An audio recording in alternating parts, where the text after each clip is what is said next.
আৰু আমি ইতিমধ্যে যিকেইজন অভিযুক্ত তেওঁলোকৰ ওপৰত এফআইআৰ দাখিল কৰিছে আমাৰ পৰিয়ালৰ তেনেকে আমি আশা কৰিছো সেইমতে তদন্তৰ কাৰ্যখিনি সম্পাদন হৈছে সেইকাৰণে আশা কৰা মতে হোৱাৰ কাৰণে আমাৰ ভাল লাগিছে আৰু খুব মানে বহুত কষ্ট কৰি তদন্তকাৰী দলটোৱে গোটেইখিনি SIT এইখিনি ইমান দিন ধৰি কৰিলে গতিকে আমি তেওঁলোককো ধন্যবাদ জনাইছো আৰু ৰাইজে আশা কৰা মতে ফল ওলাইছে গতিকে এতিয়া সকলোখিনি ন্যায় প্ৰক্ৰিয়াৰ ওপৰত আৰু আমি আশা কৰিছো একেধৰণে ন্যায় প্ৰক্ৰিয়াটো সুচাৰুৰূপে পৰিচালনা হ'ব আৰু যিহেতু দোষী সাব্যস্ত হৈছে এতিয়া তদন্তত ওলাইছে গতিকে প্ৰতিজন দোষীয়ে কঠোৰতকৈ কঠোৰতম শাস্তি পাব লাগে সেইটোৱে আমাৰ কাম্য আৰু ন্যায় ব্যৱস্থাটো খুব ভাল হ'ব বুলি আমি ভাবিছোৱে কোনো সাৰি যাব নালাগে আৰু সেই তদন্ত ব্যৱস্থাৰ ওপৰতো আমাৰ আস্থা আছিল আৰু আমাৰ দেশৰ আইনৰ ওপৰত আমাৰ ন্যায় ব্যৱস্থাৰ ওপৰতো সমানেই আস্থা আছে গতিকে সেইখিনি হ'ব বুলি আমি আশা কৰিছো আৰু তাতে আজি মাননীয় মুখ্যমন্ত্ৰী মহোদয়ে কৈছে যে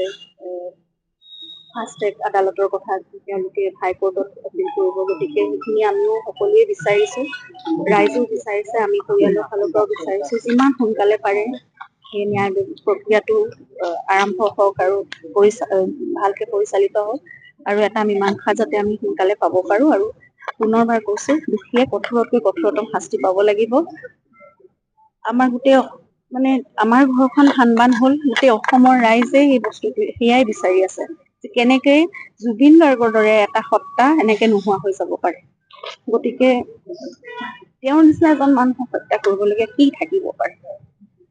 চবটো খুলি সম্পূৰ্ণ নিজক উদঙাই সকলোখিনি দেখোন দিয়ে আছিল মানুহজনে তাৰপিছতো এনেকুৱা এটা ষ্টেপ কিয় ল'ব লগা হ'ল গতিকে এতিয়া দুখীয়া শাস্তি পাওক সেয়াই আমাৰ কামনা আপুনিও গৈ ছিংগাপুৰত এবাৰ যাব লাগে ওলো আহমেদে খুব কৈ আছে কথাটো আপোনাক অনুৰোধ জনাই আছে তেখেতে কিন্তু আমাৰ দেশৰ যিটো তদন্ত প্ৰক্ৰিয়া আৰু যিটো আইন প্ৰক্ৰিয়া সেইটোৰ ওপৰত আমাৰ সম্পূৰ্ণ আস্থা আছে আৰু ইতিমধ্যে ছিংগাপুৰৰ পৰা সেই তদন্ত প্ৰক্ৰিয়া এটা চলাইছিলে তেওঁলোকে গতিকে এতিয়া